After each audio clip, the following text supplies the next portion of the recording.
আজকে তোমার একটা অসাধারণ একটা অঙ্গ হিকাম দেখি তোমরা কেনা ভাব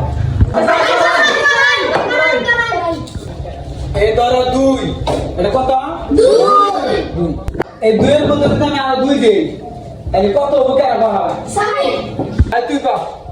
তা 6 হবো 6 হয়ে দিবা এই যদি আমি 2 দেই তাহলে আর কত হলো